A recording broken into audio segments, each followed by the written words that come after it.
Une exposition passionnante aux Archives nationales à Paris. Présumée coupable, c'est son titre.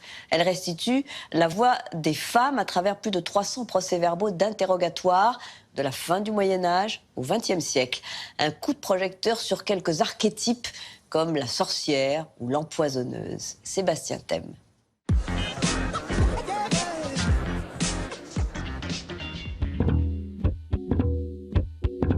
Présumée coupable ou innocente, peu importe, les Archives nationales redonnent voix à toutes ces femmes dont le corps et la liberté ont été condamnés par la violence d'un monde d'hommes. Révolutionnaires ou traîtresses, les voici réhabilitées. C'est bien de voir qu'elles ont combattu dans leur état et malheureusement subi beaucoup d'outrages. C'est ça le plus important. Nous avons sélectionné 5 archétypes. Le premier d'entre eux, il est très connu, c'est celui de la sorcière.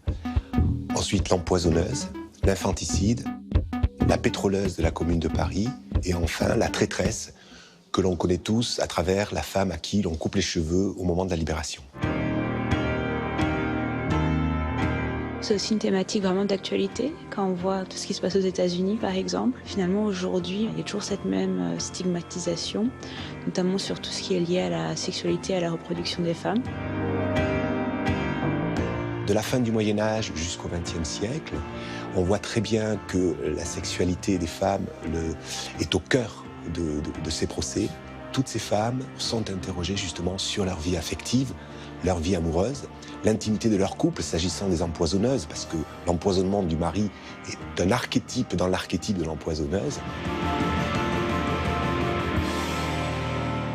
Je me demande déjà si l'expo inverse Eh ben non, monsieur. pouvait... Bah non, monsieur, vous savez bien. Vous dites non. Bah oui. Je vous présume coupable d'avoir dit non trop vite.